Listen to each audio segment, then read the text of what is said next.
Hi guys, আসসালামু আলাইকুম। তো কি অবস্থা সবার? আশা করি সকলে অনেক ভালো আছো। তো তোমাদের দোয়ায় ও আল্লাহর রহমতে আমি অনেক ভালো আছি।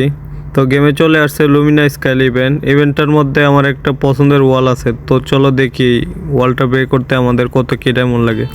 আর এই ভিডিওতে যদি 1000 ভিউ হয় তাহলে তোমাদের জন্য একটা উইকলি গিভওয়ে আছে। ও ফাইনালি ওয়ালটা পেয়ে গেলাম।